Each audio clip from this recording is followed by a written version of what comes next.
करुणो सतगुरु दयाल को हृदय हरिनाम नित्य पद संगत साध किया जीवन मोक्ष सुख राम अणबे पद प्रकाश के दायक सतगुरु राम अनंत कोटि जन साय के ताई करू प्रणाम सतगुरु को एको शब्द मन कोई लेवे मान तो सहज होते संत दास मुश्किल सुआसान सब धरती कागज करूं सब वन कलम कटाई सात समुद्र शाही करूं सतगुरु गुण लिखा न जाए राम राम। अनंत श्री सतगुरु सुखराम जी महाराज की 98 वाणी है। हरजस पदराग जो धन्ना श्री 5 चल रहा है, इस हरजस के माध्यम से सतगुरुदेव समझा रहे हैं। ये हरजस तो आप सबको याद हो ही गया और ज्यादा कोई बोर तो नहीं हो गए? बोर हो गए तो आगे बढ़े अपन इस हरजस से। तो सदगुरुदेव समझा रहे हैं, समझ समझ प्राणिया जो मोख चाहिए ऐसी भक्त गहराइए बे सतगुरु धार शीस पर राम राम मुख लइए बे जैसो प्रेम जगत सुतेरो ऐसो सायब सुलागे बे तो सुन तीरता बार न लागे नाव तुरत घट जागे बे जिनको काडर कन्या देवे भेड़ा जी में आई बे ऐसा हेत गुरासु लागे तीरता बारन कोई बे जुग के वत को बहु डर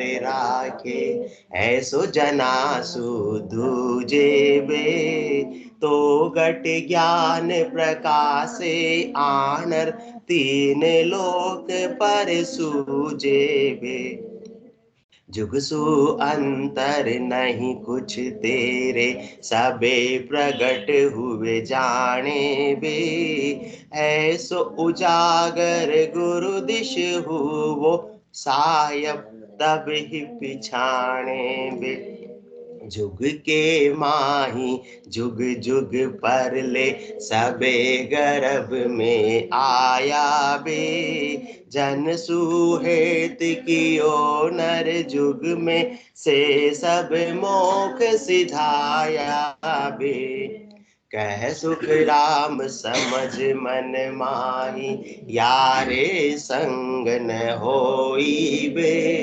भगत जगत का दो ये मारक भेड़ा चले न कोई बे भेड़ा चले न कोई बे जुग के माही जुग जुग पढ़ ले सबे गर्भ में आया बे जन सुहेत कियो नर जुग में से सब मोख सिधाया बे कह सुख राम समझ मन माहे अपने को अपने मन के भीतर समझना है। ये सारी बातें जो सतगुरुदेव ने ऊपर बताई सब अपनी ही बातें बताइए, अपन सबकी गाड़ी पटरी पर नहीं है और सतगुरुदेव पटरी पर ला रहे हैं। इसलिए अपने को बताया, इतनी सारे उदाहरण देकर समझाया। अभी अब तो तुम ठंडे दिमाग से थोड़ा सा सोचो, विचार करो, मन में चिंतन करो, मन में मनन करो कि क्या करना है।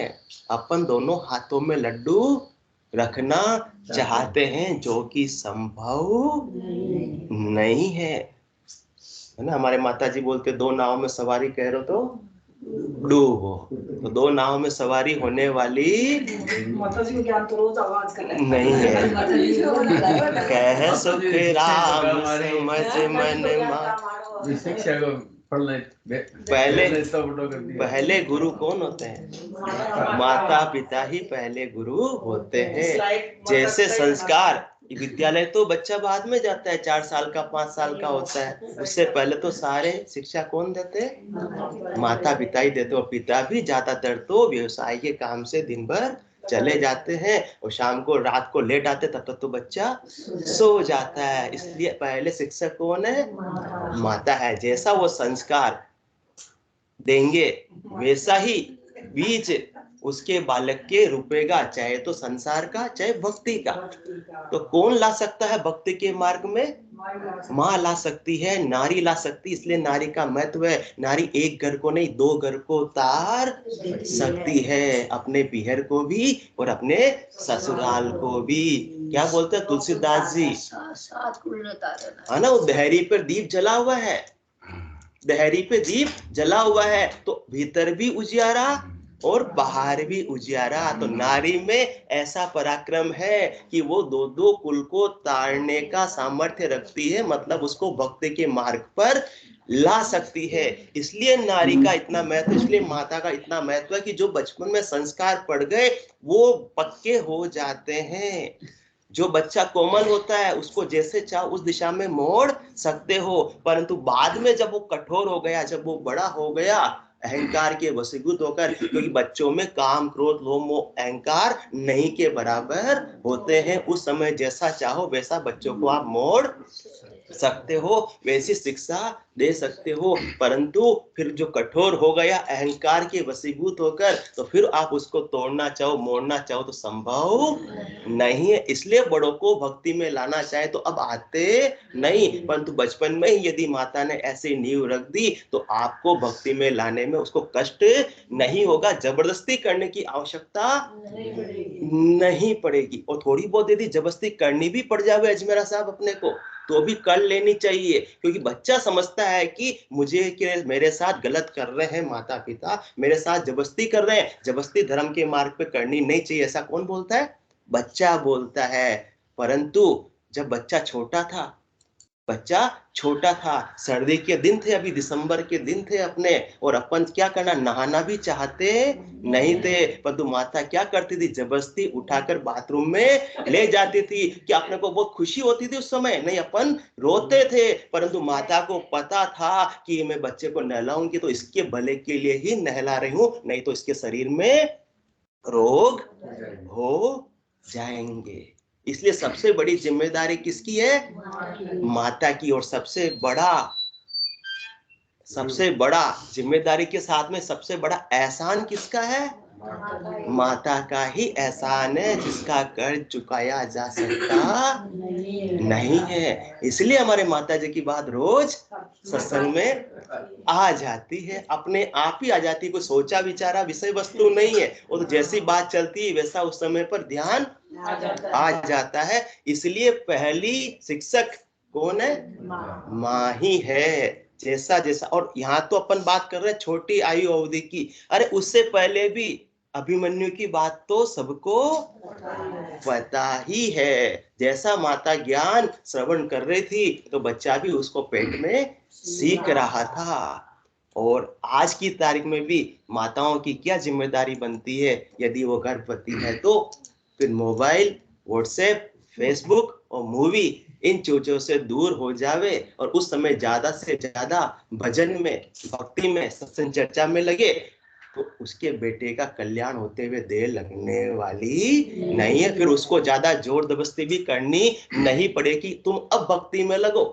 जब बीज कहाँ सबसे पहले होगा? गर्भ के अंदर। फिर कहाँ होगा? विद्यालय जाने से पहले। वहां तक तो बिल्कुल वो माता के ही परवश है, माता के ही वशीभूत है, दूसरों का उस पर कोई प्रभाव नहीं पड़ता। परंतु वो नींव अपन ने यदि मजबूत कर दी तो फिर अपन विद्यालय में भी भेजेंगे, कोचिंग सेंटर में भी भेजेंगे, तो फिर अपने को डर नहीं रहेगा कि मेरा बच्चा वहां जाकर बिगड़ तो नहीं जाएगा। यदि नींव मजबूत है तो डरने की आवश्यकता नहीं। परंतु अपन सब क्या करते, नींव ही कमजोर रखते हैं, बच्चों को भक्ति में लगाते नहीं है कि अभी ये उम्र इनकी किसकी है, पढ़ने की है, अभी तो एंजॉय करने की उम्र है। किसकी? एंजॉय करने की। अभी से भक्ति में लगाएंगे क्या? अभी तो खाओ पियो बेटा, मौज करो, हर शनिवार को रात को कहाँ जाओ, सिनेमा देखने के लिए जाओ। कभी सत्संग चर्चा में आने के लिए प्रेरणा भी नहीं करते और जबरदस्ती भी अपन करते नहीं है। तो अपन उन बच्चों के पैर पर कुल्हाड़ी मार रहे हैं। माता कभी अपने बच्चों के पैर पे कुल्हाड़ी मार सकती है? सोच भी नहीं सकती, परंतु ये वास्तव में हो रहा है। इसलिए जिम्मेदारी किसकी है? माता और पिता की ही जिम्मेदारी है। वही प्राथमिक टीचर है, वही प्राथमिक शिक्षक है। बाकी तो व्यवहार काल की शिक्षा तो सब मिल जाएगी, परंतु संस्कारों की शिक्षा किससे मिलेगी? माता से ही मिलने वाली है। इसलिए जो भी कर्म का कितना भाव रहता है, कर्म का, जन्म के कर्म का भाव भी रहता, चलो आज उसकी अभी अपन चर्चा भी करेंगे, परंतु कर्म के पराधीन होना भी जरूरी नहीं है। यदि सद्गुरु का ज्ञान प्राप्त हुआ है तो कर्मों की पराधीनता समाप्त हो जाएगी। कर्म तो उदय हुए हैं, टलेंगे तो नहीं, उदय तो हुए हैं, उदय तो होंगे, वैसी परिस्थितियां बनेगी, परंतु साधक की भजन के पराक्रम से, निज नाम के पराक्रम से, सद्गुरु के ज्ञान के पराक्रम से जब विवेक जागृत हो जाता है, वो कर्मों से अपने आप को अलग समझता है, अलग कर लेता है। तो फिर क्या होता है? सूली की सजा सुई में परिवर्तित हो जाती है। जो दुख आ रहा था, बड़ा लखा रहा था, परंतु जब सद्गुरु का ज्ञान समक्ष है तो फिर वो दुख भी सहज सहज के अंदर साधक भोग लेता है, भुगत लेता है। कर्म करे निकर्म रहे, ऐसी युक्ति लखाए, सदा विलास त्रास नहीं मन में, भोग में जोग जमाए। तो अपने चारों से, अभी तो कर्म की बात चली है, तो अपने को संसार में कैसे रहना है, कर्म से ही अपन चालू करते हैं। जुग के माही जुग जुग पर ले, सबे गर्भ में आया बे, जन सुहेत कियो नर जुग में, से सब मोख सिधाया बे। कह सुख राम समझ मन माही, यारे संग न होई बे, भगत जगत का दो ये मार्ग, बेड़ा चले न कोई बे। और अपन ने क्या कर रखा है? इस दोनों को बेड़ा कर रखा है। जब तक मन है, वचन है, काया है और कर्म है, तो ये सब तो होंगे ही होंगे। कर्मों का उदय तो जब तक शरीर है होगा ही होगा। परंतु चार चीजें हैं जिससे अपने को उपराम होना है। जिस प्रकार से कल अपन बात कर रहे थे, मैं जग में रहूं तो ऐसे रहूं जो जल में कमल का फूल रहे। तो कमल का फूल जल में रहता हुआ भी जल से उपराम रहता है, ऊपर रहता है, अलग रहता है, उसमें भीगता नहीं है। भले ही कीचड़ है, भले ही दलदल है, परंतु वो उसमें फंसता नहीं है। तो कर्मों का दलदल, कर्मों का कीचड़ तो आएगा ही आएगा, उसको कोई रोक सकता नहीं। परंतु कर्मों से अलग होने का सामर्थ्य तो अपने में है। वो कब मिलता है? जब तक सद्गुरु के ज्ञान को सिरोधारी नहीं करते, तब तो कर्मों के दलदल में अपन फंसे जाते हैं, उससे अलग हो पाते नहीं, और उसमें अपनी जोर जबरदस्ती करते हैं कि मैं इस कर्म को बदल के रहूंगा।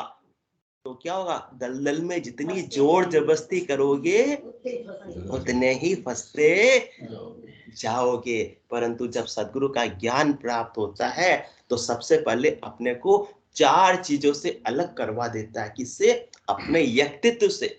अपना व्यक्तित्व जब सद्गुरु का ज्ञान प्राप्त होता है तो सुरता चार चीजों में जब लगी हुई है, बिना सद्गुरु के ज्ञान के इन चारों चीजों के अंदर सुरता फैली हुई है, चिपकी हुई है। इन सुरता को, इस ध्यान को, इस आत्मा की परिणति को, इस आत्मा की रमणता को अपन ने सब जगह कहाँ फैला रखा है? अपने व्यक्तित्व में। कि मैं सीए हूं, मैं बिजनेसमैन हूं, मैं धनवान हूं, मैं पति हूं, मैं पत्नी हूं। ये व्यक्तित्व अपनी क्षणिक अवस्था है।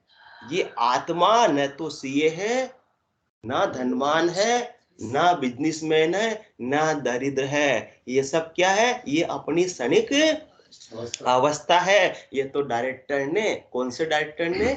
परमात्मा रूपी डायरेक्टर ने अपने को ये थोड़े समय के लिए रोल निभाने के लिए भेजा है, अपने को ऐसा पात्र बनाया है। जब भीतर से अपने को ऐसा ज्ञान है, सुखराम समझ मन में आई, अपने को ऐसी समझ है कि ये मैं नहीं, मैं पति नहीं। जब मेरी शादी नहीं हुई थी तब मैं पति नहीं था, वो तो मेरी पत्नी से संयोग की वजह से मैं पति कहलाया, परंतु ये संयोग भी सदा के लिए रहने वाला नहीं है। ये भव पूरा हो जाएगा, ये जन्म पूरा हो जाएगा, तब मैं न तो उनका पति रहूंगा, न वो मेरी पत्नी रहेगी। तो फिर धनवान होने का न तो खुशी होगी और न उसके चले जाने का भय रहेगा, और जिस दिन चला जाएगा धन, और उस दिन गम भी नहीं रहेगा। तो कर्म तो आएंगे, कर्म तो टलेंगे नहीं, परंतु अपन किससे अलग हो गए? अपने व्यक्तित्व से अलग हो गए, जो वास्तव में है। परंतु अपने आप को अपन ने क्या मान लिया? वो व्यक्तित्व मान लिया, वो पर्सनालिटी मान ली, जो अपने को क्षणिक समय के लिए ऐसी अवस्था परमात्मा रूपी डायरेक्टर ने प्रदान की है। वो तो रोल निभा रहे हैं। अजमेरा साहब रामचंद्र जी का जो रोल कर रहे हैं, किसके अंदर? रामलीला के अंदर। कौन कर रहे हैं? रमेश भाई रोल कर रहे हैं। तो रमेश भाई अंदर से जानते हैं कि मैं रामचंद्र नहीं हूं। जो रावण का रोल कर रहा है वो भी मैं जानता है कि मैं रावण नहीं हूं, परंतु रोल तो उसी प्रकार से निभा रहे हैं स्टेज पर तो। और परंतु जैसे ही पर्दा गिरा, स्टेज के पीछे जाकर दोनों साथ में क्या पी रहे हैं? चाय पी रहे हैं। कौन? जो रामचंद्र जी का रोल कर रहे थे और जो रावण का रोल। अजमेरा साहब को बहुत मजा आ गया। तो यही स्थिति अपनी है। व्यक्तित्व तो वो जानते हैं कि मैं इसका रोल निभा रहा हूं, परंतु मैं रावण नहीं हूं, मैं दशरथ का पुत्र राम नहीं हूं। मुझे तो अभी क्षणिक अवस्था मिली है, डायरेक्टर ने ये रोल दिया है, तो मुझे तो हंसी खुशी इस रोल को निभाना है। उसमें स्टेज पर तो बेरता बतानी पड़ेगी कि रावण मैं तुम्हारा वध करूंगा, और रावण भी कहेगा कि मेरा वध कोई कर सकता नहीं। ऐसे वो हंसेगा, परंतु उसके मन में न तो खुशी है ना गम है। ये अपने व्यक्तित्व से अपने को अलग रखना है। दूसरा अलग किससे रखना है? व्यक्तियों से, दूसरे व्यक्तियों से। जो भी व्यक्ति अपने को अच्छा करते हुए नजर आ रहे हैं उससे अपन क्या कर लेते हैं? राग कर लेते हैं। और जो अपने लिए प्रतिकूल करते नजर आ रहे हैं उससे अपन क्या कर लेते हैं? द्वेष कर लेते हैं। अरे पत्नी खराब मिली तो भी अच्छी बात है, कर्म की निर्जरा हो रही है, कर्म तो आएंगे। पति खराब मिला, कर्म तो आएंगे। अच्छा है, यदि जो उसमें कर्मों में लिपायमान नहीं हुआ तो कर्मों की निर्जरा हो गई, कर्म कट गए, अब उसको भोगना नहीं पड़ेगा। कोई मांगता, बार बार मांगने वाला आता, अपन देखिए नक्की करते हैं, लो भाई अब ले जा, आज मत, मुंडो मत, माता जी कहते हैं मुंडो मत दिखा जाए, तो छुट्टी हो गई। तो ये तो कर्म की निर्जरा है। परंतु अपन उस व्यक्ति से अपना सुरता को, अपनी आत्मा को एक में एक जब कर देते हैं तो उसकी वजह से सुखी और दुखी होते रहते हैं। तो पत्नी भी खराब मिली तो उसका भी आनंद लेना। देखो रोज क्या झगड़ा करती है, देखो कितना अपना रोल बखूबी से वो मेरी पत्नी निभा रही है। और परमात्मा ने देखो, डायरेक्टर ने क्या शानदार रोल इसको दिया, उसमें भी आनंद की प्राप्ति होगी यदि सदगुरु का ज्ञान को साधक सिरोधारी करेगा। सतगुरु धार शीस पर राम राम मुख लहिए बे। सबके दर्शन करते हैं, काली माता के भी तो करते हैं, कितनी भयानक है। उसी समय ये समझ लो मेरी काली माता है, हाथ जोड़ो। और तीसरा, पहले क्या होगा? अपना व्यक्तित्व है ना, और दूसरा दूसरे व्यक्ति।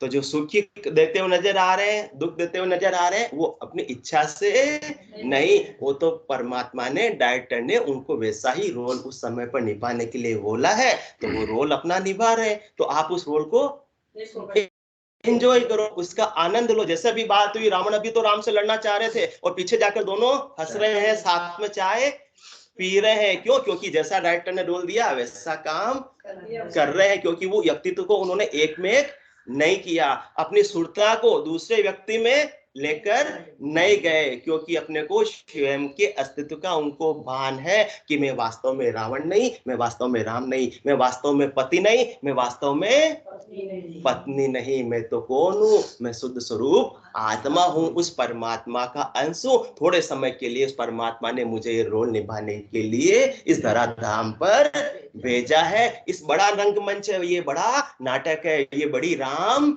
लीला है। ये क्या है? बड़ी रामलीला है। उमा कहत में अनुभव अपना, सत हरि भजन जगत सब सपना। उमा कहत ते लोग अभागे, तज हरि भजन विषय अनुरागे। जो अभागे है इस नाटक को सच्चा समझ लेते हैं, किसी से राग कर लेते हो, किसी से द्वेष कर लेते। फिल्म हॉल में बैठ के पगले, क्या हंसना क्या रोना। समझदार कहेंगे या पागल कहेंगे? पागल ही कहेंगे। रे फिल्म हॉल है, ये तो कोई अपने से अच्छा व्यवहार नहीं कर रहा है तो अपन दुखी हो गए, उत्तेजित हो गए। तो क्या हो रहा है? अपनी चेतना को, अपनी आत्मा को अपन ने कहा ले गए, उसमें जाकर सामने वाले व्यक्ति में जाकर फंसा दिया, स्थिर कर दिया। वो तो दलदल के अंदर फंसा दिया, जबकि अपनी आत्मा को, अपनी चेतना को, अपनी सुरता को कहाँ स्थित करना था? स्वयं के भीतर स्थित करना था, जहाँ परमात्मा का वास है। तो पहला क्या होगा अपना? व्यक्तित्व, दूसरा व्यक्ति, दूसरे, तीसरा वस्तु। वस्तुओं से अपन अलग है अजमेरा साहब या एक है? अलग है। अलग होते हुए भी अपनी मान्यता अलग की नहीं रहती है। अपन क्या कहते हैं? अपन ने जो मकान बनाया ना, मकान मैंने खड़ा रहकर बनाया, मेरे खून पसीने की कमाई से बनाया, एक एक ईंट सामने मेरे लगवाई कि कोई गलती से कोई गलत काम भी नहीं हो जावे। तो अपनी सुरता को, अपनी आत्मा की रमणता को, अपनी चेतना को अपन ने कहां स्थिर कर दिया? इस मकान में जाकर रोक दिया, स्थिर कर दिया। हाँ, रोज सुबह पूरा ध्यान रखते, तराई होनी ही होनी चाहिए। जो चौकीदार रखता था उससे खड़े रहकर तराई कराते थे, और नहीं तो खुद भी, अजमेरा साहब बोल रहे, खुद भी तराई करते थे। क्यों? क्योंकि ये मेरे खून पसीने की कमाई से मैंने बनाया। मैंने इतनी मेहनत की, दिन रात एक किए, फिर जाकर मैंने धन को संचित किया। उस धन से मैंने क्या किया? ये मकान बनाया, उसका रंग रोगन लाया। मैं एक सामान ढूंढ कर लाया कि मार्बल ऐसा लगना चाहिए, उसके लिए मैं चित्तौड़ गया, मकराना गया, वहां जाकर मैंने पसंद किया। तो एक एक ईंट मेरे हाथ की लगी हुई है। जितनी ज्यादा अपन ने चेतना को लगाया, उतनी ही ज्यादा उसका अपने को मोह होगा, नहीं ज्यादा उसका विक्षोभ भी होने वाला है। ताकि ये इस मकान पर रहने वाला नहीं। इतने बड़े बड़े मकान अपन बनाते हैं, जैसे कि हजारों वर्षों तक अपने को इसी मकान में रहना है। तो किस उम्र में बनाते हैं? रिटायरमेंट की उम्र में बनाते हैं कि बच्चों को तो दुकान का काम डिस्टर्ब ना हो, वो पिताजी यहाँ आकर मकान का देखरेख करे। अपनी सबसे बड़ी गंभीरता है, कि सबसे बड़ी भूल है। इसका माइक खुला हुआ, माइक बंद कर लेंगे, दूसरों को डिस्टर्ब हो रहा है। आपके माइक पे जो म्यूट का निशान आता है ना, म्यूट क्रॉस आना चाहिए, क्रॉस आना चाहिए माइक पे। माइक को म्यूट करें।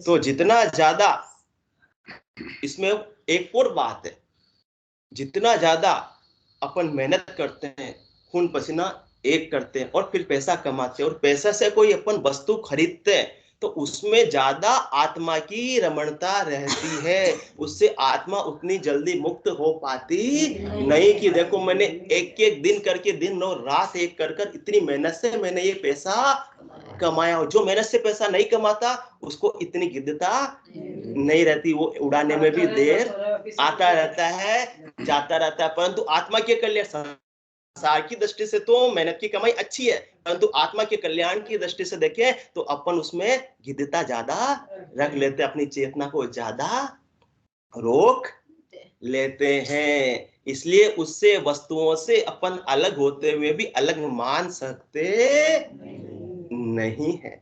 और जब तक अलग नहीं मानेंगे तब तक तो अपनी चेतना वहीं रुकी रहेगी। आज अजमेरा साहब अपने को घर पे जाना है, तो घर पे यहीं बैठे रहेंगे तो क्या घर पे पहुंच सकेंगे?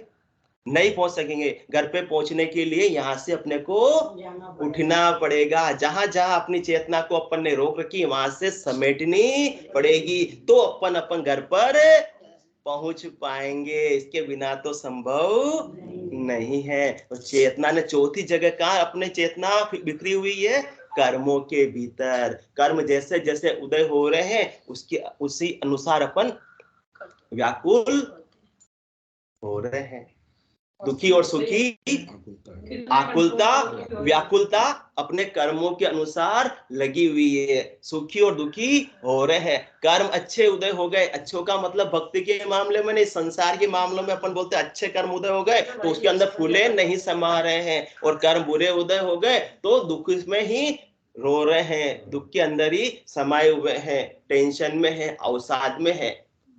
तो ये क्या है? कर्मों में अपन ने आत्मा को, सुरता को, चेतना को स्थिर कर दिया। तो सदगुरु का जब ज्ञान मिलता है, निज नाम जब जागृत होता है, तो इसकी वजह से ये जगह जगह जो अपनी सुरता बिखरी हुई है, साधक अपनी सुरता को समेट लेता है। क्योंकि कर्म जैसे भी उदय हो रहे हैं वो किसकी वजह से हो रहे हैं?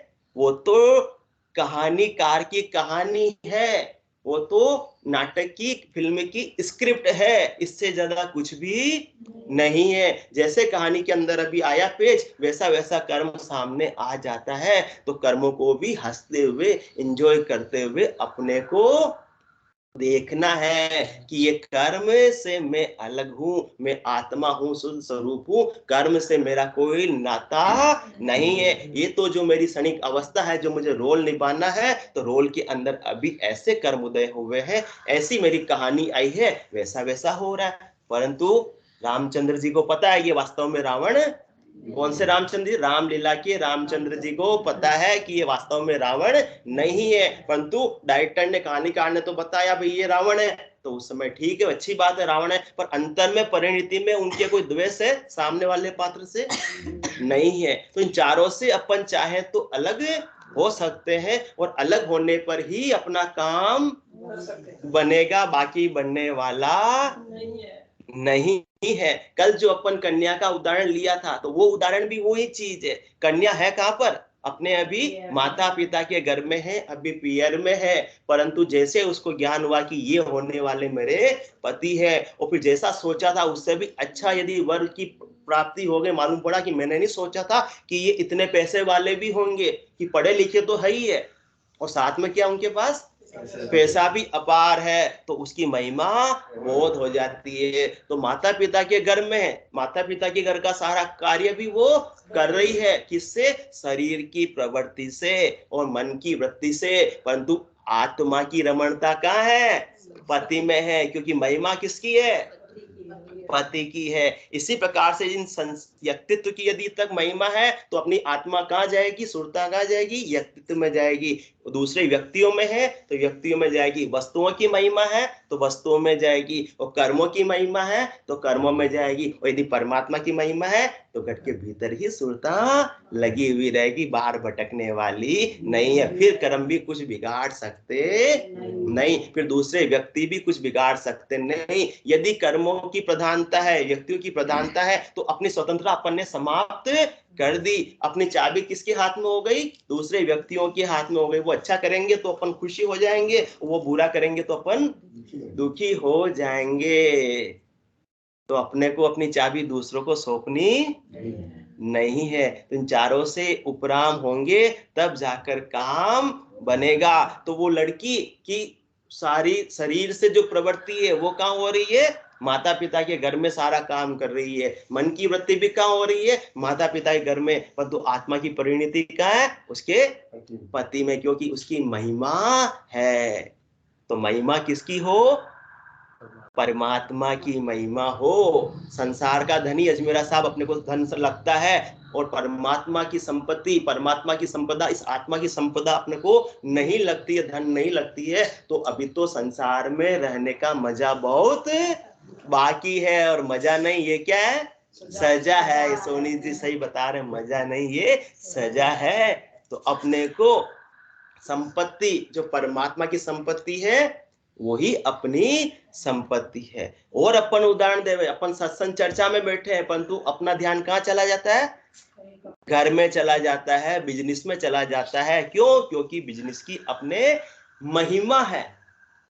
ड्राइविंग करते हैं, अजमेरा साहब बहुत अच्छी गाड़ी चलाते हैं, उस दिन मार्केट में देखा सूचना के अंदर क्या क्या गाड़ी बड़े बाजार में भी शानदार गाड़ी चलाते हैं। तो क्यों अब गाड़ी चलाते हुए भी इनको अच्छी प्रैक्टिस हो गई, तो मन की वृत्ति शरीर की प्रवृत्ति दोनों गाड़ी चलाने में हो सकती है, परंतु उस समय आत्मा की रमणता कहाँ होती है? जिस चीज की महिमा हो। तो उसमें एक विचार क्या चल रहा था? ऑफिस मुझे जाना है, उस पार्टी को ये जवाब देना है। गाड़ी भी चल रही थी, परंतु सुरता कहाँ लगी हुई है? जहां की अपने को महिमा है। और अपन साधारण सा उदाहरण ले, आज सुबह आपने चाय बनाई होगी, तो चाय बनाने का इतना आपको अभ्यास हो गया, प्रैक्टिस हो गई, तो उसमें आपको विशेष एकाग्रचित्त होने की आवश्यकता नहीं पड़ती है।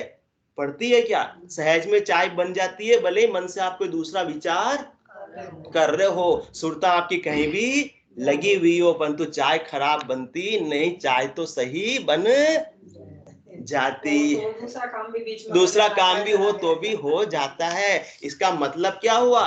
इसका मतलब ये हुआ कि कोई भी संसार का कार्य कर रहे हैं अपन, जहां शरीर है वहां आत्मा की रमणता की आवश्यकता नहीं है। तो संसार कहाँ है?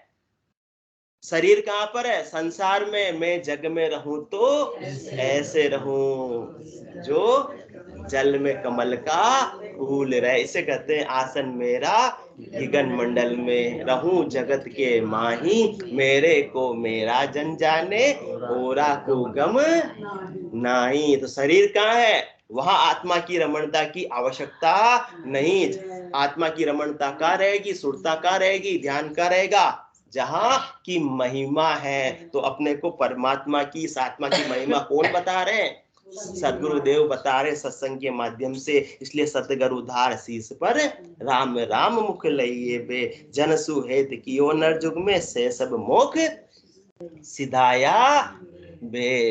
तो बच्चा खेलता है, खेलने में उसको बहुत रुचि है, बहुत उसको आनंद आता है। रुचि क्यों खेलने में? क्योंकि खेलने से उसकी सुख की बुद्धि है, खेलने की उसके महिमा है। तो जब खेलता है तब वो बुद्धि भी, उसकी आत्मा की रमणता भी, आत्मा की सुरता भी कहाँ लगी रहती है? खेलने में। और शरीर भी कहाँ लगा रहता है? खेलने में। पर तो जब घर पर पढ़ाई करने के लिए आ जाता है और बैठ जाता है, तो फिर चेता किधर जाता है? खेलने में। क्यों? मन किधर जा रहा है? खेलने में जा रहा है। क्यों? क्योंकि उसकी खेलने की ही महिमा है। क्यों? क्योंकि उसके खेलने में ही सुख की बुद्धि है। तो अपनी जहां से सुख की बुद्धि होगी वहीं सुरता जाएगी। संसार में सुख की बुद्धि है तो संसार में जाएगी, और परमात्मा में सुख की बुद्धि है तो परमात्मा में जाएगी। क्यों ऐसा होता है अजमेरा साहब? क्यों ऐसा होता है कि जहां अपनी हर जगह अपन सुख की खोज क्यों करते हैं?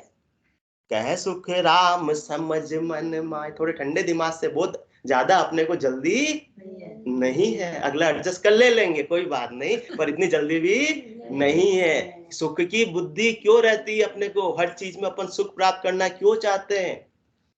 क्योंकि इस जीव का स्वभाव, जीव का स्वरूप ही आनंद स्वरूप है, आनंद स्वभाव है। जैसा हम वास्तव में मूल रूप से होते हैं वैसे ही अपन उसकी खोज करते हैं, वैसा ही चीज अपन चाहते हैं। आनंद स्वभाव है, इसलिए आनंद की खोज अपने को लगी हुई रहती है। बस गलती ये हो रही है सद्गुरु का ज्ञान नहीं मिला तो अपन बाह्य वस्तुओं से, व्यक्तित्व से, कर्मों से सुख प्राप्त करना चाह रहे हैं, जिसमें कि वास्तविक सुख संभव नहीं है। परंतु जब सद्गुरु अपने को सच्चा ज्ञान देते हैं, सच्चे सुख की प्राप्ति बताते हैं, तो अपने को वास्तविक सुख कहाँ भी मिलता है? घट के भीतर ही प्राप्त होने लगता है। इसलिए रामचरण मुई इचिरज आवे, पूरब वस्तु पिछम को ध्यावे, निकट नीर की खबर न जानी, मृग तृष्णा में खोजे प्राणी। अपने को सुख की खोज है, क्योंकि अपना स्वरूप कौन सा है? आनंद स्वरूप है। तो आनंद कहाँ मिलेगा? आनंद की खोज कर रहे हैं, परंतु गलत जगह खोज कर रहे हैं। उसी प्रकार से जहां बूढ़ी माता जी की क्या गुम गई थी? सोई गुम गई थी। और कहाँ खोज रहे थे वो? बाहर खोज रहे थे, जबकि खोई कहाँ थी? अंदर खोई थी। परंतु जब कोई सबको ज्ञान देने वाले मिलते हैं तब जाकर अपन अंदर खोजते हैं, तो अपने को आनंद की प्राप्ति हो जाती है। अपन कोई भी चीज गलत करना चाहते नहीं है। एक काम में अपने वो दक्षता हासिल नहीं हुई है, 10 बार यदि कोई काम गलत हो गया तो 11वीं बार भी अपन क्या गलत करना चाहेंगे?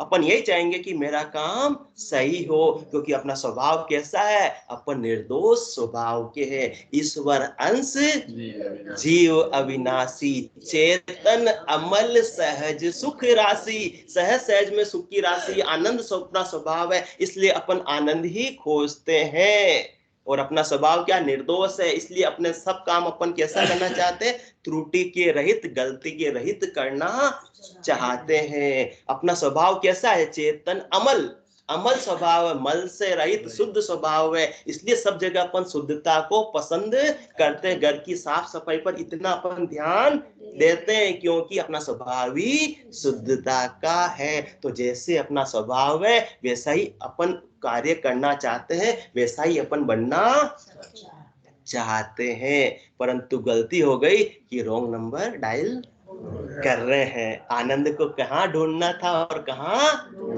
ढूंढ रहे हैं। तो सही मार्ग कौन बताते? जन सुहेत कियो नर जुग में, से सब मोख सिधाया बे। कह सुख राम समझ मन माही, यारे संग न होई बे। भगत जगत का दो ये मार्ग, बेड़ा चले न कोई बे। भक्ति का मार्ग और जगत का मार्ग है ना, संसार का मार्ग और मुक्ति का मार्ग, दोनों बेले चलने वाले नहीं है, बिल्कुल अपोजिट है, बिल्कुल अपोजिट है, बिल्कुल अपोजिट है।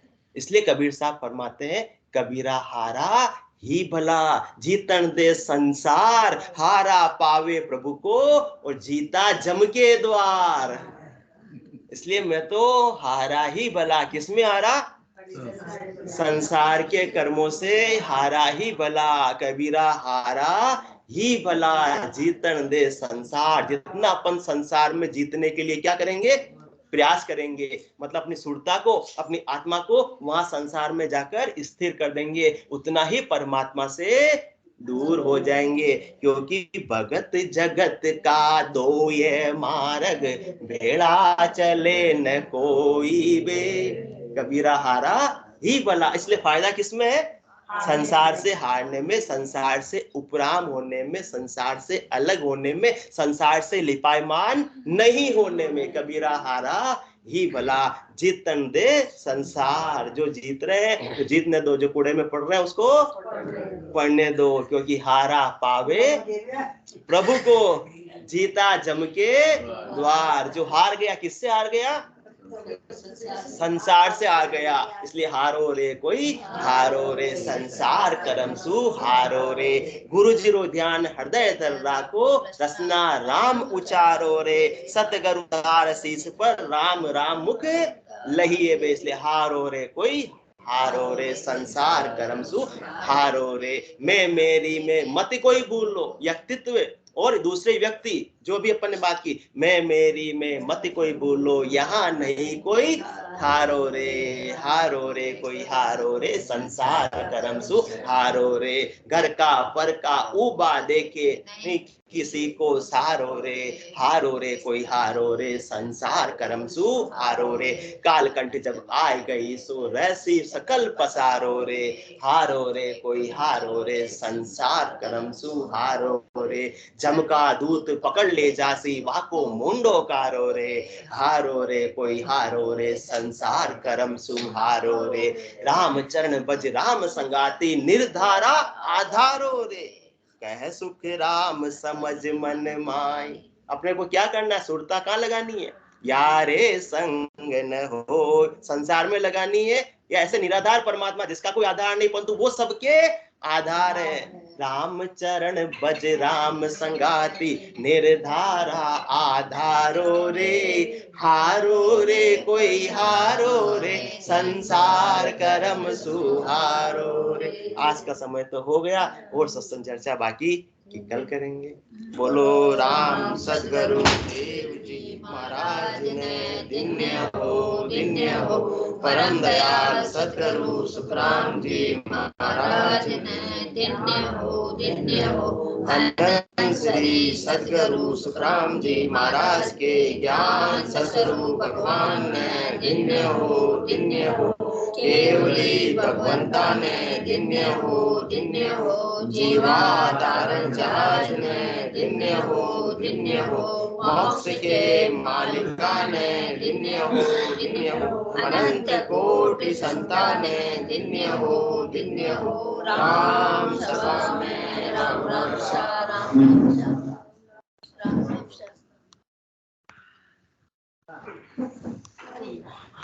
सब आज तो सूट पहन के